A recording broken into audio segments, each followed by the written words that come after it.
الحمد لله وكفى وسلام على عباده الذين اصطفى أما بعد فأعوذ بالله من الشيطان الرجيم بسم الله الرحمن الرحيم وقرن في بيوتكن ولا تبرجن تبرج الجاهلية الأولى صدق الله العظيم.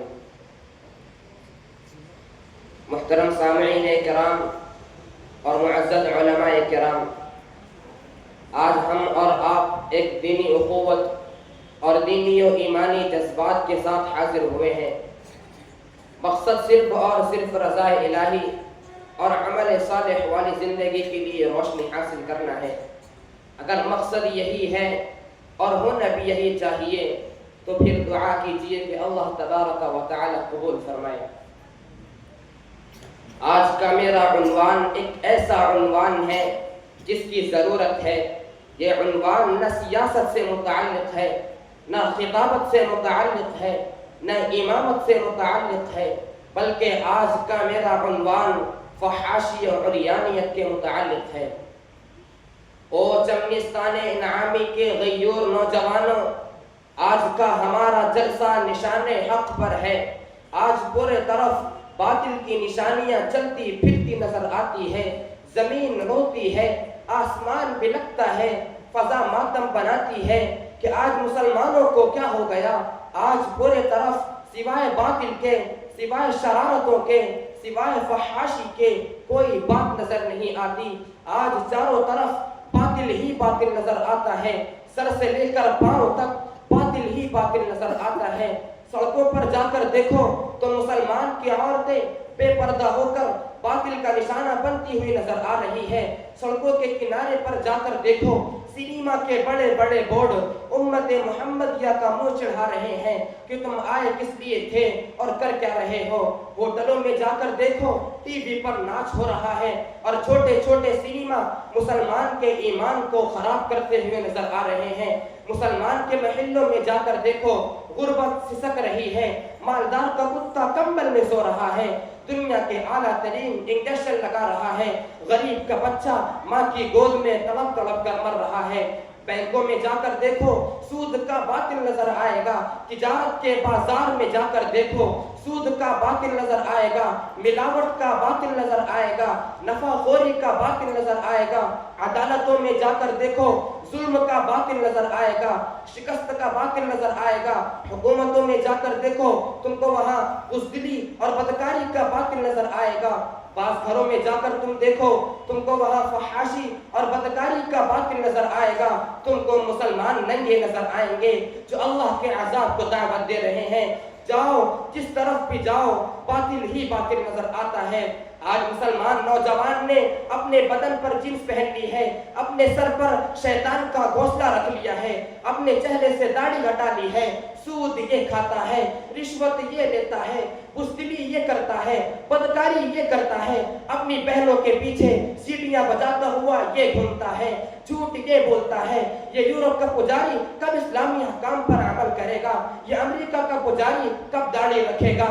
مسلمانوں، زمین پر ایسا ظلم نہیں ہوا تھا۔ آسمان نے میرے اور تیرے جیسے بغیرت کو نہیں دیکھا تھا، زمین نے میرے اور تیرے جیسے نکمے کو نہیں دیکھا تھا کہ کافر تو ہم کو چیلنج کر رہا ہو اور مسلمانوں کی طرف سے کوئی جواب دینے والا نہ ہو۔ ابھی سے کیوں جھلکتے ہیں تمہاری آنکھ میں آنسو، ابھی سے کیوں چھلکتے ہیں تمہاری آنکھ میں آنسو، ابھی چھیڑی کہاں ہے داستان درد دل میں نے۔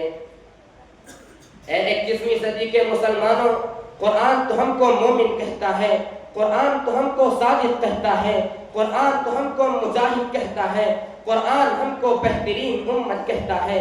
آپ لوگ بے حیائی کے اڈے چلانے کے لیے پیدا نہیں ہوئے، دکانداری کے لیے پیدا نہیں ہوئے، بے حیائی پر ناچنے کے لیے پیدا نہیں ہوئے۔ آپ تو اس زمین پر خلافت کا تاج لے کر آئے تھے، آپ تو اس زمین پر شرافت ثقافت کا معیار لے کر آئے تھے، آپ تو اس زمین پر حکمراں بن کر آئے تھے، آپ تو اس زمین پر محافظ بنا کے اتارے گئے تھے، آپ روزی کے لیے بھیک مانگنے والے نہیں بلکہ روزی بانٹنے والے بنا کے بھیجے گئے تھے۔ مسلمانوں، میرا اور تمہارا آئیڈیل کوئی کرکٹر نہیں ہو سکتا، میرا اور تمہارا آئیڈیل کوئی ایکٹر نہیں ہو سکتا، بلکہ ہمارا آئیڈیل تو آمنہ کا لال، عبداللہ کا لخت جگر، ساقی کوثر، شافع محشر، محبوب خدا، جان جہاں، امام الانبیاء، ہادی عالم، ختم الرسل محمد عربی صلی اللہ علیہ وسلم ہے۔ ارے زخم کھانے والا نبی، داعش شہید کروانے والا نبی، امت کے لیے پتھر کھانے والا نبی، ساری رات رب کے سامنے رونے والا نبی، شرم و حیا کا پیکر نبی، غیرت کا پیکر نبی، مدینہ سے نکل کر روم اور فارس کو فتح کرنے والا نبی، وہ ترقی والا نبی، وہ بلندی والا نبی، وہ وسعتوں والا نبی، وہ آزادیوں والا نبی، وہ میرا نبی ہے، وہ تمہارا نبی ہے۔ دنیا والوں، دنیا ہم کو اس سے توڑنا چاہتی ہے، ہم کو ہمارے آقا سے دور کرنا چاہتی ہے۔ دنیا والوں، جان نکل جائے مگر نبی کی وفا نہ نکلنے پائے، یہ تن کے گورے من کے کالے ہم کو ہمارے آقا سے توڑنا چاہتے ہیں، ہمارے آقا کی شکل و صورت کو چھیننا چاہتے ہیں۔ دنیا والوں، اگر ہم ہمارے آقا کی سنت پر عمل کرنے کی وجہ سے پاگل ہیں تو ہم مر کے دم تک پاگل ہی رہیں گے انشاءاللہ تعالی۔ آج جب اسلامی معاشرے پر طائرانہ نظر ڈالتے ہیں تو ہم کو کیا نظر آتا ہے؟ یہی بات نظر آتی ہے کہ مسلمان کے وہ چھوٹے چھوٹے بچے جنہیں کسی مکتب کی زینت بننا چاہیے تھا، وہ آج ہوٹلوں میں کام کرتے ہوئے نظر آتے ہیں۔ مسلمان کے وہ چھوٹے چھوٹے بچے جنہیں کسی جامعہ کا فاضل بننا چاہیے تھا، وہ آج مزدوری کرتے ہوئے نظر آتے ہیں۔ مسلمان کے وہ چھوٹے چھوٹے بچے جنہیں کسی استاد کے سامنے بیٹھ کر قرآن کو حفظ کرنا چاہیے تھا، وہ آج اسٹیج پر ڈانس کرتے ہوئے نظر آتے ہیں۔ مسلمان کے وہ چھوٹے چھوٹے بچے جنہیں کسی کتاب کا مطالعہ کرنا چاہیے تھا، وہ آج کرکٹ کے میدانوں میں بلہ لے کر گھومتے نظر آتے ہیں۔ مسلمان کے نوجوان بچے جنہیں کسی مسجد کے مصلی کی زینت بننا چاہیے تھا، وہ آج راستوں پر اپنی بہنوں کے پیچھے سیٹیاں بجاتے ہوئے گھومتے نظر آتے ہیں۔ آخر کیا وجہ ہے؟ یہی وجہ ہے کہ آج نوجوان مسلمان اسلامی تہذیب سے دور ہوتے چلے جا رہے ہیں۔ آج نوجوان مسلمان نمازوں کے لیے مسجدوں سے دور ہوتے چلے جا رہے ہیں۔ ارے اے نوجوان، ارے تو کہاں چلا گیا؟ تو دین اسلام کے دروازے کا محافظ تھا، تو کعبہ کا نگہبان تھا، تو قرآن کریم کا حامل تھا، تو اپنی بہنوں کے دامن عفت کا محافظ تھا۔ تجھے تو کتے اٹھا کر لے گئے، تجھے تو نبی کی سنت اچھی نہیں لگتی، تجھ کو تو صحابہ کرام کے اخلاق اچھے نہیں لگتے، تجھ کو تو اکابر کے طریقے اچھے نہیں لگتے۔ اے نوجوان، تجھے تو کرکٹ کے میدانوں میں ناچنے والوں کے چہرے اچھے لگتے ہیں، تجھے تو اسٹیج پر ڈانس کرنے والوں کا لباس اچھا لگتا ہے، تجھے تو بے حیائی پر ناچنے والوں کے ننگے ڈانس اچھے لگتے ہیں۔ خدا رہا اے نوجوان، ارے تو کہاں چلا گیا؟ تو آجا، توبہ کر لے۔ اللہ فرماتے ہیں توبہ کا دروازہ کھلا ہے، توبہ کر لے۔ اللہ فرماتے ہیں انہ هو الغفور الرحیم، ان اللہ تواب الرحیم۔ مسلمانوں، جب صحابہ کرام جیسی پاکیزہ نفوس کو پردے کا حکم دیا جا رہا ہے تو ہم خود کو ان احکام سے کیسے مستثنیٰ رکھ سکتے ہیں؟ جبکہ صحابہ کرام تو ایمان و عمل کے پہاڑ تھے، تقوی و طہارت کے پیکر تھے، اسلام کی حقانیت و صداقت کے علم بردار تھے، خدا کی وحدانیت اور رسول کی رسالت کے نقیب تھے۔ کیا مجال تھی کہ وہ کسی اجنبیہ پر غلط نگاہ ڈالے یا ان کے دل میں برائی کا وسوسہ سر ابھارے؟ انہوں نے اپنی سارے حرص و ہوس کو قبرستان میں دفن کر دیا تھا، انہوں نے دل پر بیٹھے ہوئے شیطان کو ڈھونڈ کر ہمیشہ کے لیے سلا دیا تھا۔ اس کے باوجود ان کو پردے کا حکم دیا جا رہا ہے اور فرمایا جا رہا ہے کہ اپنی نگاہیں نیچے رکھو، اپنی شرمگاہ کی حفاظت کرو تاکہ دل میں آنے والے وسوسوں سے محفوظ رہو اور شیطان اپنی شیطانیت کی جال نہ پھینک سکے۔ اے مسلمانوں، ارے تم انقلابی امت ہو، تم نے حالات کا رخ موڑا ہے۔ یہ کیا بیوقوفی ہے کہ دین کے بجائے دنیا کا سودا کر لیا ہے؟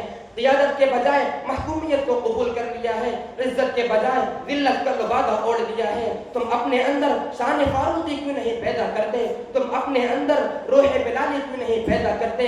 ارے پڑھو، قرآن تھامو، تمہارا زوال اقتدار سے بدل جائے گا، تمہارا انحطاط عروج سے بدل جائے گا۔ صحرائے افریقہ تمہارے قدموں کی چاپ سننے کا مشتاق ہے، ہوائیں تمہارا پیغام پہنچانے کی آرزومند ہے، بحر ظلمات تم کو راہ دینے کے لیے بےتاب ہے، جبل طارق تمہاری راہ تک رہا ہے، تو پھر تاخیر کیوں ہے، انتظار کیوں ہے؟ قرآن بھی موجود ہے، اس کی تاثیر بھی باقی ہے، اسلام بھی زندہ ہے، اس کی تاثیر بھی باقی ہے، اس کا پیغام بھی باقی ہے۔ آؤ زندگی کا ایک نیا سفر شروع کریں، خلوص و للہیت اور صبر و استقامت کے خوگر بن کر واعتصموا بحبل اللہ جمیعا ولا تفرقوا کو اپنا شعار بنا لیں اور اصحاب رسول امی کو اپنا معیار بنا لیں۔ آمنوا کما آمن الناس وآخر دعوانا ان الحمد للہ رب العالمین۔